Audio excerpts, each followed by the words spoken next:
This is a combat operations center, not a help desk. Hands off my screen." Gunnery Sergeant Cade Whitlock said it without turning his head. He said it the way a man says a thing he has said 100 times. And he expects to say it 100 more. The watch floor did not look up. The radios did not stop. It was 0400. The Battalion Combat Operations Center ran hot under red-tinted light. There were 12 workstations and 4 radios stacked and hissing. A recall clock counted up in the corner of the big screen. The minutes and cents. The minutes had been climbing since the no-notice alert. The alert had dropped the battalion out of its beds and onto the road. Along the bottom of that screen was a single green bar for accountability. It read 100%. All hands were counted. The woman at the screen wore a plain contractor vest. She had a blank temporary badge with no name on it. There was no rank anywhere on her. She had come in the night before quietly. Nat. She was a systems technician. She was sent to keep the common operational picture alive through the alert. Nobody had asked her much. Nobody had asked the help desk much. She had been on the floor for 9 hours. She had said perhaps 40 words in all of them. She fixed the picture. She watched the floor and the clock. She had a way of standing that took up no room. It was a stillness that made people forget she was there. It was a trained stillness. It looked like meekness, but it was the exact opposite. It was the stillness of someone who had learned a hard lesson. The fastest way to see a thing true is to make everyone stop performing for you. And the fastest way to do that is to become furniture. So she had become furniture, from inside the furnitures and sheets. Then the furniture she had watched Gunnery Sergeant Cade Whitlock run his watch, and she had seen it in the way he ran things. It wafted the concrete in sheets. It was the one a battalion cannot afford in the man who counts its people. He loved the picture more than the thing the picture was of. He kept his board green, the way another man keeps his truck waxed. He did it for the look of it, and for what it said about him. But a board is not a truck. A board is 411 human beings. Each of them is somewhere right now. This is true whether or not the green agrees. She was looking at the map layer. There was a friendly icon parked on a grid. It did not match the grid in the text of the order scrolling beside it. "The grid is wrong," she said. Whitlock turned now. He was 36 and built for the turning. Shoulders first. He was a man who used his size the way other men used a raised voice. "Say again," he said. "The staging point on the map. The grid is wrong. The order says one thing. Your feed says another." She did not point. She just said it flat. She spoke 3 words at a time. It was the way you read a gauge. "And the timestamp on your count is old." "It is 14 minutes old." "The count is the count," he replied. "The count is 14 minutes old," she said again. She read the order the way other people read a clock. Her eyes went down the scrolling text. She found the paragraph. She found the paragraph and the sabergraph. She found the reference line without hunting for them. Her hand came up and laid one flat finger against the accountability bar. It was at the bottom of the screen.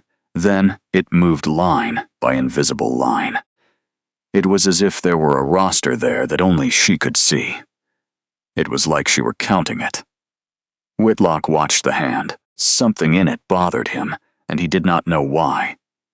So he did what bothered men do. He crossed the floor. "You've been here 9 hours," he said. "I've run this board for 3 years. You keep your feed green and your mouth shut. Then we're going to get along fine." "The grid is wrong," she said. "Fix it before you stage anybody on it." He put his hand on her arm. It was not a gentle hand. It closed above her elbow. It turned her 1/4 turn away from the screen and toward the hatch. It was the way you turn a cart. She looked at the hand and not at the man. She looked at the hand across the floor at a rack of servers. Its access panel was open. A heavy-set older civilian in a polo shirt and reading glasses looked up. He was holding a bundle of cable. Nestor Kellerman had run boards in this corps for 30 years. This was before he ever ran them as a contractor. He had seen a great many people get their arm taken. He had never seen one look at the hand instead of the man. "Let go of the arm," she said softly. "Then I'll show you the gap." Whitlock laughed, but he let go. "A laugh needs both hands free. There's no gap," he said. "The board is green." "The board is a picture," she replied. "Pictures lie." She turned back to the screen. Paragraph 3, subgraph 2. Recall accountability is by physical check-in at the staging point. It must be logged by vehicle and by name. It is not by radio report. You're counting radio reports. He blinked. It was the reference number that did it. Nobody quotes paragraph 3, Sapra 2 of an execute order at 4 in the morning. Nobody does this except a person who has lived inside that paragraph. "Everybody counts by radio at first," he said. It catches up. "Then walk me down the roster," she replied. She reached past him without touching him. Pulled the accountability sheets. She pulled the accountability roster up on the side monitor. It filled the screen with name after name. There were 411 of them. Each one had a little green check. She put her flat hand at the top and began to move it down. She did not read the names aloud. She read the ones that were wrong. Second platoon has 2 vehicles. Their call signs checked in by radio at 0340. Physical check-in at the staging point is blank. Her hand slid. Weapons platoon has 1 truck. Radio says yes. Physical says blank. It slid again. Headquarters section has a comms van. Radio says yes. Physical says blank. Her hand reached the bottom and stopped. 22 names. They're green on your board. Not one of them was physically counted at the point. 22 are unverified. "It's a data lag," Whitlock said. "Fix your feed and stay out of my count." "It's not a feed problem," she replied. She turned her head and looked at him for the first time. Spam. Her voice did not rise at all. "It's a counting problem. You marked them present because the radio talked. The radio isn't a Marine. A Marine standing at the point is a Marine. A voice on a net is a voice." Kellerman had stopped working. He did not write anything down. He just stood at the open rack with a loop of cable in his hand. He watched the way she moved her hand down the roster. She moved it 1 line at a time and touched each one. Came off the concrete and sheets, and he thought he had seen that exact motion before. He had seen colonels do that. He had seen a battalion commander do that while walking a formation. They were counting heads with a flat hand. A flat hand doesn't skip. He had not seen a contractor do it. "You want to talk about counting," Whitlock said. Now there was heat in it. "I've counted more Marines onto more trucks than you've had hot meals. I don't need a systems tech to teach me accountability." "Then it'll be quick," she said. "Walk the yard. If I'm wrong, then I'll apologize and fix your feed. If I'm right, then you found it before it moved." That was 2 sentences for her. It was a whole speech. He didn't walk the yard. That was the tell that answered all her tells. A man confident in his count walks the yard. The walk can only make him look good. A man who won't walk the yard already knows what the walk would find. Off, Kellerman had eased 2 steps closer, under cover of running a cable. He was close enough now to see the side monitor over her shoulder. He was close enough to read the 22 blank physical checkboxes for himself. His face did a slow and careful thing. He had signed reports like the green one. Everyone who had ever run a board had done so once. They did it when they were young and fast and lucky. The difference between a watch chief and a good one was simple. It was whether the luck ran out on your watch or someone else's. And it was whether you learned the right lesson when it did. Whitlock reached over her and cleared the roster off the side monitor with 2 keystrokes. The green board came back 100%. There, he said. All better. He didn't let it go. Men like Whitlock never let a thing go, especially once it has looked at their hand instead of their face.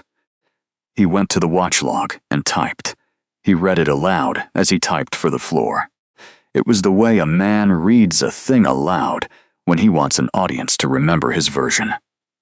0411. Civilian contractor interfering with alert operations at the accountability workstation. Advised to return to systems maintenance role. Signed, Watch Chief. Noted, she said. That was all. Just one word. He had given her a paragraph, and she gave him a word. And somehow the word sat heavier. The nickname started within the half hour. It moved across the floor the way nicknames move. It went low between 2 workstations. Then 3. They called her the help desk. Somebody set it into a headset. By accident. It was keyed hot, and half the net heard it. And there was the small, ugly warmth of a floor that had picked a target. They were just glad the target wasn't them. It is worth understanding what a watch floor is at 4 in the morning. It was 40 minutes into a no-notice alert. It is tired and scared. Everyone is performing for the man who writes the watch bill and the counseling sheets. Whitlock was that man. When Whitlock decided the contractor was a problem, the floor decided it too. It wasn't out of cruelty exactly. It was out of the arithmetic of self-preservation that every junior enlisted learns in his first month. The watch chief's enemy is your enemy. At least until the watch is over. So they routed around her. They let the nickname ride. 2, the shoe. There were 2 or 3 of them who had their own doubts about the green board. Banning wasn't the only one who read the room and swallowed his doubts. A green board belongs to the watch chief, and a watch chief remembers. That was the machinery she was standing inside. It wasn't just one bad man. It was a whole floor bent quietly around one bad man's need for a clean picture. Each small silence was reasonable on its own, but the sum of them was a lie with 22 names in it. At the 2nd Platoon workstation, a lance corporal named Theo Banning kept his eyes on his screen. He was 20 years old, with 6 months, on the floor. He had 2 trucks on his sheet that had talked on the radio but never showed up at the point. He had said so, once quietly an hour ago. He was told to keep the board green, so he kept the board green. He watched the contractor get logged and nicknamed. He kept his mouth shut, and he hated the shape of his own shut mouth. The woman in the contractor vest did none of the things a person does when a floor turns on them. She didn't argue. She didn't appeal to Whitlock. She didn't leave. She opened a blank note on the maintenance tablet in her hand. It was the one she was supposed to be using for system logs. She began to write down times in a small and fixed handwriting. 0340, radio check-in, 2nd Platoon. 0411, watch chief log entry. 0420, 22 names unverified. The count was certified green anyway. Each line was to the minute, and each line was flat. She wrote the way she counted. 1 event per line with no adjectives. A record is only a weapon if it has no feelings in it. Hers had none. Whitlock watched her write and misread it entirely. He saw a civilian sulking and taking notes to file some complaint. It would land on a desk and die there. It's the way civilian complaints about watches die. He had survived 3 of those. Paper from the help desk didn't frighten him. He went back to his stool and put his boots up on the cable run. He let the floor settle back into its rhythm. It centered around the small and warm sheets, of having put someone in cruelty, of having put someone in her place. He didn't know something about the woman taking notes. 15 years earlier, in a plywood command post, she learned exactly what a green board is worth. It is worth nothing when nobody walks sheets. It is worth nothing when nobody walks the yard. He didn't know that the standard he was violating had an author. The standard said to count bodies and not voices. The author was sitting 8 feet away in a contractor vest. She was logging his watch to the minute. He knew none of it, and so he was comfortable. Comfort at 0420, on a night like this one, is a kind of blindness. Concrete and sheets. The board still read ones. It was still a lie. And, somewhere out in the dark of the staging yard, 22 Marines were waiting. The concrete and sheets. They were either standing where they were supposed to stand, or they weren't. And the difference, the concrete sheets. And the difference between those two things was the whole reason a battalion counts. At 0430, Whitlock certified the count to higher command. He did it the easy way. It was the way that makes a watch look sharp. He took the green board and built it into the accountability report. He transmitted it up to regiment. 100% accounted for. All hands on the alert force were ready to stage. He didn't walk the yard. He didn't pull the 22. He didn't pull the 22. He sent the picture because the picture was clean. And a clean picture at 0430 makes a watch chief look good. He looked like a man who had his floor in his fist. Then he went to fix the other problem. That contractor, he told the assistant watch officer. Blank badge with no escort at a classified workstation. Flag it. I want her access pulled before the stage order drops. I don't want a help desk civilian near my accountability data. It was clever. It was almost admirable. He couldn't make her wrong about the count, so he would make her gone before the count matters. Nah. He crossed to Banning next. He put a hand on the back of the young Marine chair. He leaned down and spoke low. It read as mentorship to anyone watching.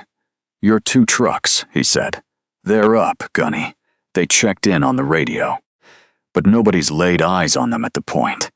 2 vehicles never physically showed. Are they up? I don't know. Then here's what you know. Whitlock kept his voice warm. That was the worst of it.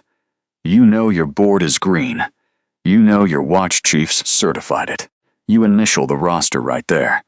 You initial the roster right there. You let the grown-ups worry about the yard. You want to make it out of this watch clean, so you sign your line. Banning looked at the 2 names. He looked at the little green checks that his own hand hadn't put there. Then he initialed the line, and his hand shook doing it. The shake was the truest thing on the floor. Across the room, the contractor laid her flat hand on the side monitor again. She placed it where the 22 lived under the green, and for one moment the concrete in sheets. And for one moment her eyes went somewhere the COC couldn't follow. They went somewhere with a different board on a different night. It was the same lie glowing the same green. The assistant watch officer was a nervous sergeant. He didn't want to pull a contractor access without more than a watch chief saying so. He sat on the flag request for a few minutes.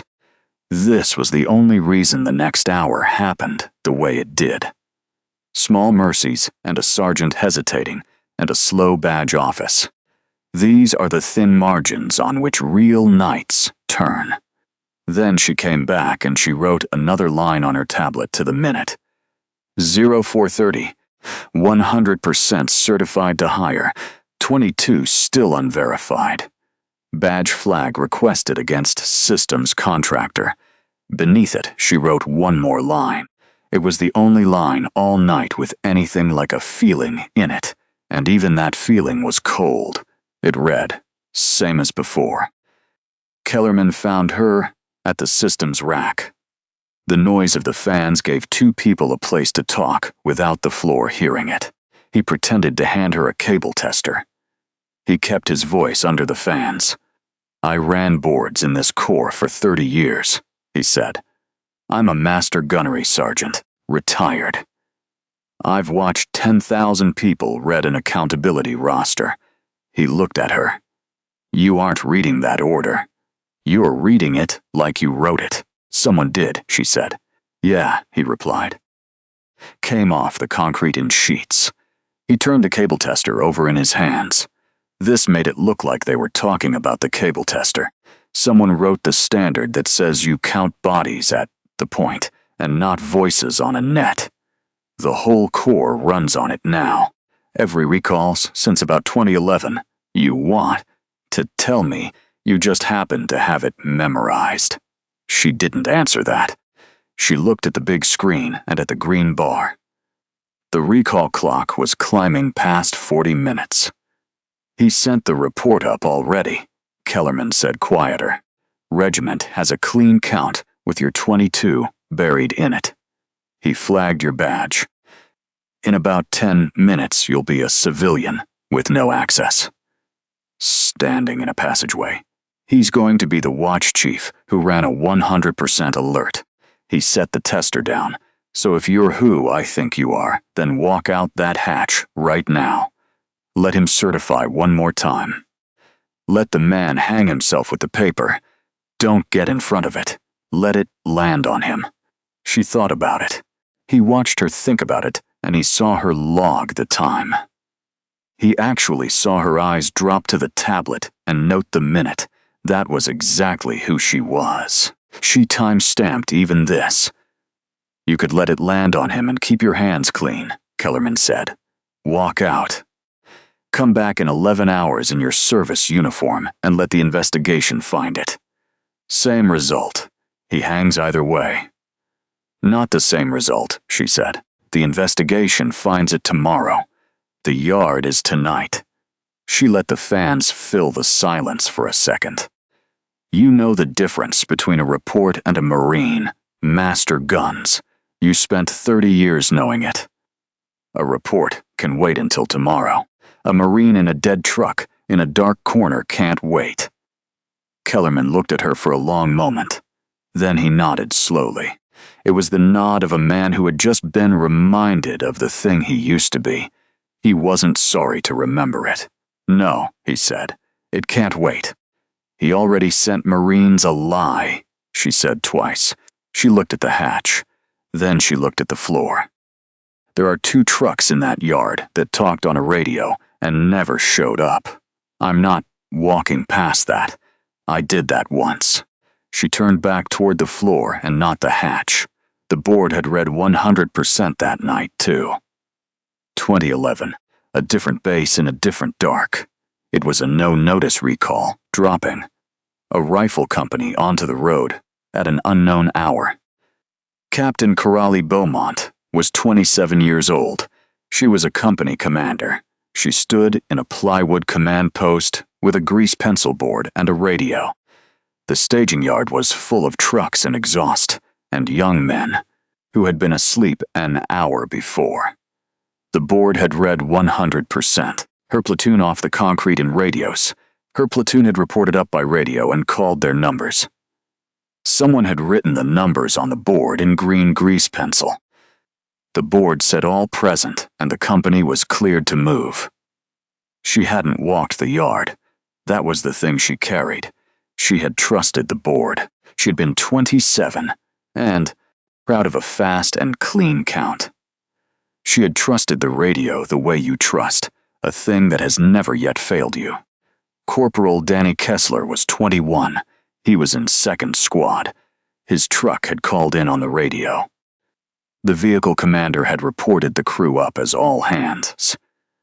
The vehicle commander had counted fast in the dark and got a number that felt right. Kessler had gone back for a radio mount he dropped. Nobody logged it. The truck set up. The board said green. The company staged. They found him at first light in the staging yard. He was under a 7-ton truck that had rolled half a meter on a soft shoulder. The drivers were repositioning in the dark. No one had been counting the ground because the board said everyone was on it. He was 21 years old and off the manifest. He went unlooked for, because a voice on a net had said a number. A number on a board had become a truth, and the truth had been a lie the whole time. Nobody walked the roster with a flat hand to catch it. She had been the one to find the gap in the end. Finding it too late was its own particular hell. Particular hell. She had walked the yard at first light. She walked it herself finally, with boots on the gravel. She was counting with a flat hand, because a flat hand doesn't skip. Her count had come up one short. She had known before she finished the walk whose one it was. The radio net had been so sure, and the board had been so green. And the concrete in sheets, and the surest and greenest things are the ones that kill you. The vehicle commander who had reported Kessler up was 20 years old. He had counted by the dome light and had believed his own number. It was the way you believe a thing you want to be true. He wasn't a bad Marine. He was a fast one on a night that punished speed. He carried it too afterward in his own way. And that was part of the weight. The lie hadn't been malice. The lie had been a green board and a tired count. It was a system that let a voice stand in for a body. Malice she could have court-martialed. This she could only fix. She had stood over the green board at sunrise with the whole weight of it. She had understood in a way that never left her. She knew that a picture isn't a Marine. So she wrote the standard. It took her a year. It cost her every promotion board worth of quiet enemies. The standard was inconvenient and slow. It made watch chiefs walk yards at 4 in the morning. Physical check-in by name and by vehicle at the point. No count is green until a body is seen. Every recall in the Corps ran on her rule now. Most of the Marines who ran on it had never heard her name. She was Lieutenant Colonel Corrali Beaumont. She was 42 years old. In 11 hours, she was scheduled to stand in front of this battalion. She'd wear her service uniform and take command. It was this battalion, and this alert force and this floor. She had come in a night early. In a contractor vest with a blank badge. You can't see the true state of a unit once it knows the colonel is watching. She had wanted to see the alert, honestly. She wanted to see what the battalion did at 4 in the morning when it thought no one who mattered was in the room. Now she knew. 15 years later, the same lie glowed on a better screen. It was 22 names this time, and it was a watch chief who had just sent it up the chain with a clean hand. The stage order dropped at 0450. It came down the net, hard and fast. Alert forced to stage and prepare to move. All elements by vehicle serial are to execute. The floor surged. Radios stacked up. The recall clock didn't matter anymore. Now the movement clock did, and it was already running. This was the moment the whole night had been walking toward. Beaumont had known it would come. She had run enough alerts to know something.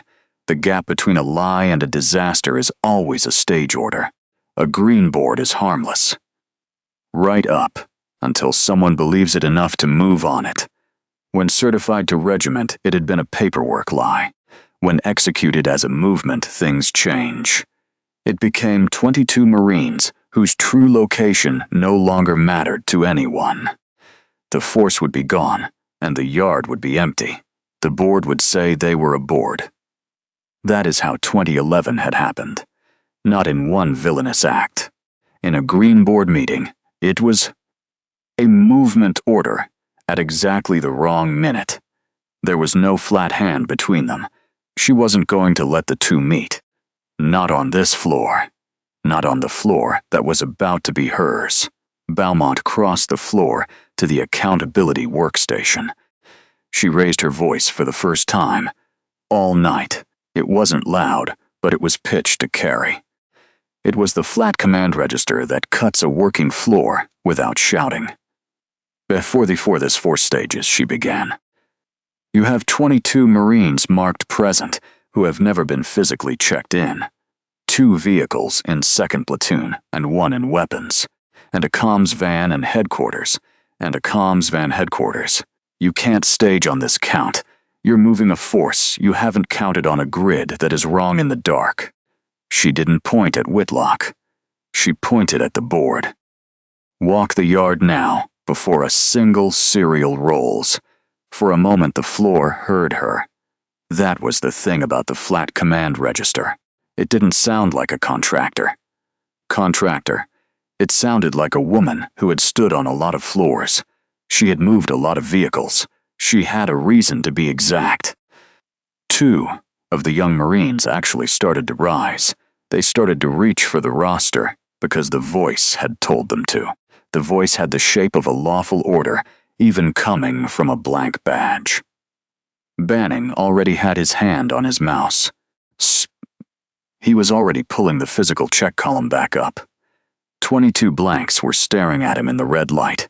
The floor went quiet in a ring around her. Whitlock came off his stool. He saw the 2 Marines half rising. He saw Banning reaching for the roster. He saw a whole night worth of a clean board and a clean report. His clean reputation was about to come apart at the hands of a systems tech. And something in him that was more afraid than angry decided to end it with his body. His body had ended things before. He crossed the space and did the thing he had done at 0400. He did it because it had worked at 0400. Men repeat what works right up until the second it destroys them. "Get this contractor off my floor," he said. His hand closed above her elbow harder this time, and he turned her toward the hatch. "Okay," Beaumont said, and she smiled at him. It was the first time all night her face had done anything at all, and it wasn't a warm thing. Whitlock had a lifetime of reading faces on floors. He felt something drop in his stomach that he couldn't name. Because you learn, if you run boards long enough, that the dangerous one is never the one who shouts. The dangerous one is the one who goes quiet and logs the time. They let you walk her to the hatch with your own hand. He should have run. The screen changed. It wasn't dramatic. Nothing on a real COC screen is dramatic. The common operational picture flickered. The system's load pushed the command feed forward for the stage order. The layer carried the assumptions, carried the assumption of command and deployment authority for the alert force. It populated across the top of the big screen, where the whole floor could see it. It was the document the entire alert existed to execute. The order named who owned the force that was about to move. It resolved to the command line. First Lieutenant Nadia Cromarty was the battalion adjutant. She was 24 years old. 24 years old. She stood at the ready board with the hard copy in her hands. She matched it against the screen the way an adjutant does. She read the command line aloud out of pure procedure because reading it aloud was her job. She did this before she understood what she was reading. Assuming command of the alert force, she read, Lieutenant Colonel Corrali Beaumont. One name. The floor didn't understand it at first. A name on a screen is just a name. But they saw the woman in the contractor vest. She was the help desk with the blank badge. Whitlock's hand was still closed around her arm. She hadn't moved, and she hadn't looked at the screen. She already knew what it said. She was looking at Whitlock, and Whitlock went rigid. It moved across his face in the order it always moves. Confusion first. The name and the vest and the hand weren't fitting together. Then disbelief, and the small headshake, and the silent no. Then recognition, and the awful click. It was the blank badge and paragraph 3, subrap 2. It was the flat hand, walking the roster, and the smile. All of it was arriving at once and locking, then horror that was plain and total. His own hand reported up to him what it was holding. His fingers were still around the arm of the officer whose name was on the screen. This was the officer at Pop. This was the officer taking command of the force he had just certified with a lie. Cromartie looked up from the hard copy to the screen and back down. She checked it against the paper the way she had been trained to. Her voice, when it came the second time, was very small. "It's the incoming. Commander, sir." She assumed command effective of the alert. "She's been in the chain since the order dropped." The adjutant eyes found the contractor vest and the blank badge. She did the same math the whole floor was doing. She's been the commander the whole time. Kellerman, by his rack, let out a breath that was almost a laugh. He had almost 30 years of watching bad watch chiefs meet the one they couldn't survive. He said to no one quietly, "I told you, she reads it like she wrote it." Gunnery Sergeant Major Errol Sandoval was the operations officer. He was already moving. His voice was flat and carrying, step back from the commander now. Whitlock's hand opened. Beaumont didn't rub her arm. She stepped one pace clear. She turned and looked at the floor, at all of it, the radios and the workstations. The green bar was still glowing its lie along the bottom of the screen, and the floor came to its feet in a ragged wave. Not because anyone called it. It happened because 40 people had just understood at the same moment. They knew who had been standing among them all night. "Sir," Sandival said to her. It wasn't a question. It was a Marine finding his feet. "Attention on deck was a beat late, Major," Beaumont said. "We'll work on that." Then to the floor in the same flat register, she spoke the words that mattered. "Stand down the stage order until we have a real count. Walk the yard by name and by vehicle at the point. Start with 2nd Platoon and their 2 trucks." His hand had opened at last. 15 years too late for one Marine. Not too late, maybe, for 22. The report collapsed the moment someone looked at it honestly. Sandoval pulled the accountability certification. He put 4 sergeants and the adjutant section into the staging yard. They were on foot, with a printed roster and a red pen, and the standard did what the standard was written to do. No name got a check until a body stood at the point and answered to it. The green bar along the bottom of the screen broke apart into what it had always been. It was just a picture, and under the picture and sheets, and under the picture assembled itself one Marine at a time. 20 of the 22 were where they were supposed to be. They were tired and cold and annoyed. Their vehicle commander fast radio counts turned out to be right by sheer luck. Luck isn't a method. Beaumont said that once quietly to no one. Kellerman stood by his rack with his arms folded and something bright in his old eyes. He heard it and nodded like a man hearing scripture he had helped write. The last 2 weren't where they were supposed to be. 2nd Platoon had a 2nd truck that had rolled into the far corner of the staging yard in the dark. It had a seized wheel bearing and died there, out of sight of the point. Its radio called in a clean crew-up because the vehicle commander had counted his people by the dome light. He never noticed the corner of the yard he drifted into was outside the count. There were 2 Marines sitting in a dead truck in a black corner of a yard that the board swore was empty. They were a driver and an assistant driver. They were waiting for someone to come. They were waiting for someone to come. They were certain someone would come, because someone always comes. Someone came, because someone finally counted. They were fine. That was the whole miracle of it. It was the small and unglamorous miracle that the standard existed to manufacture. They were fine. Cold and bored and fine. And the only reason it was a story about 2 annoyed Marines in a dead truck, instead of a tragedy from 2011, was simple. A woman in a contractor vest had refused to let a picture stand in for a person. Then the runner keyed the net. Second platoon last truck located far corner. 2 souls both up. Vehicle deadlined.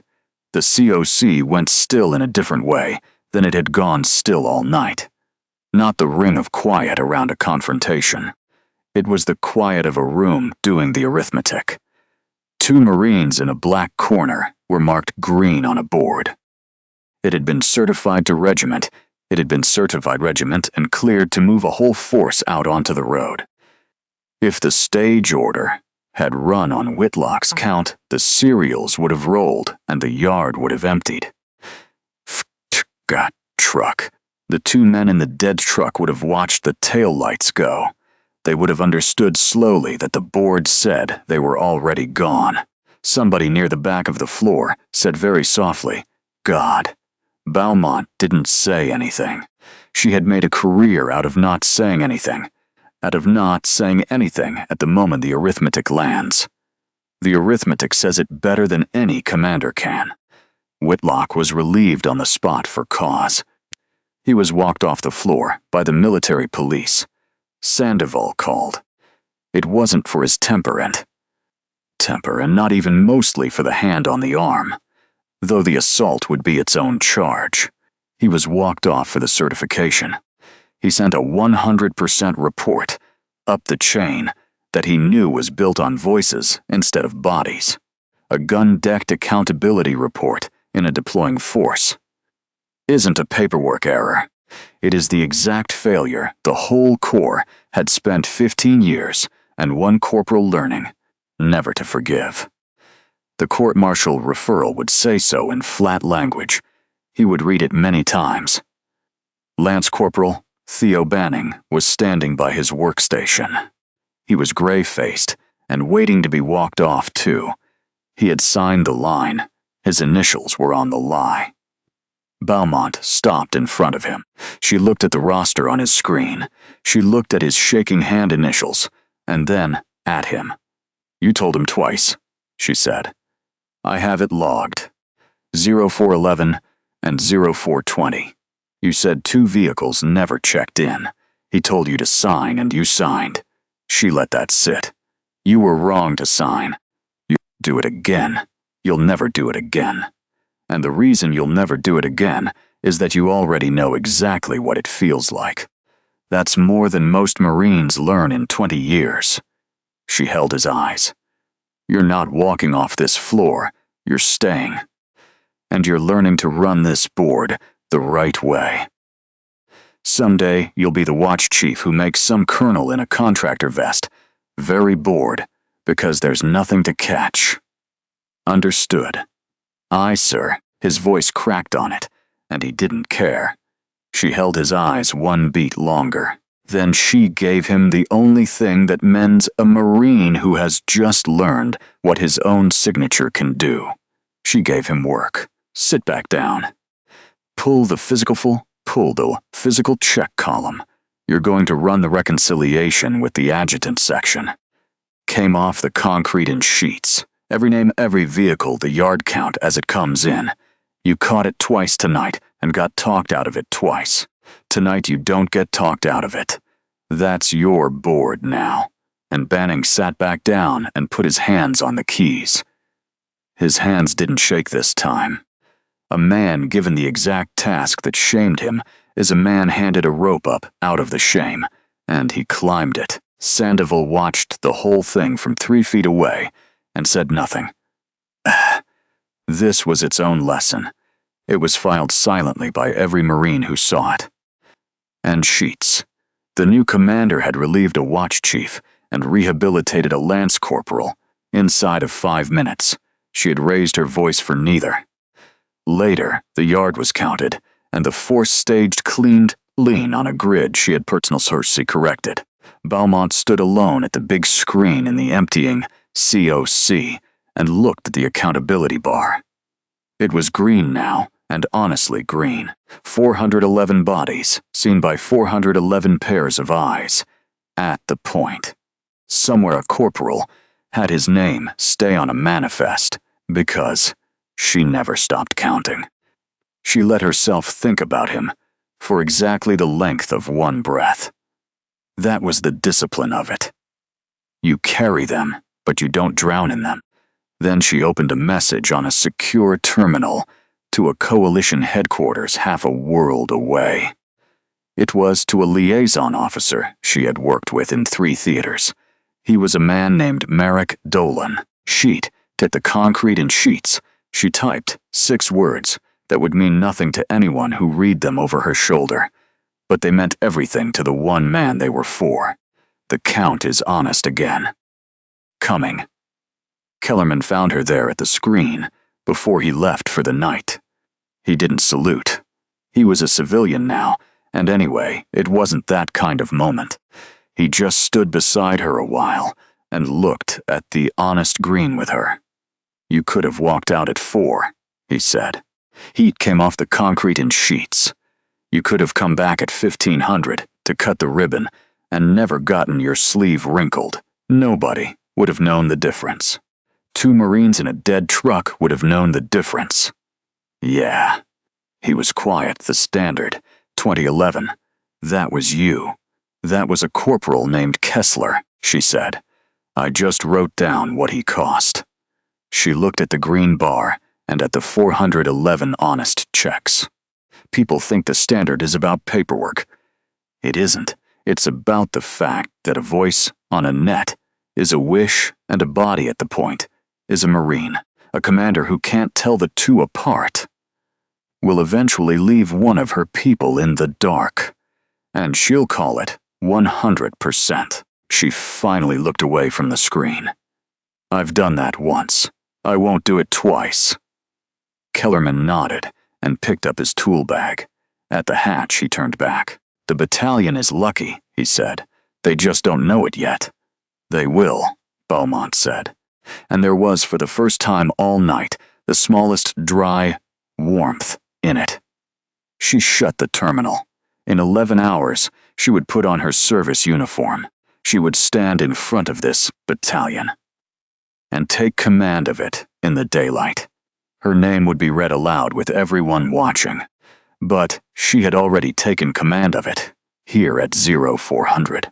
She did it in a contractor vest with a flat hand on a roster and the truth on her side. That was the version that counted. Those always are.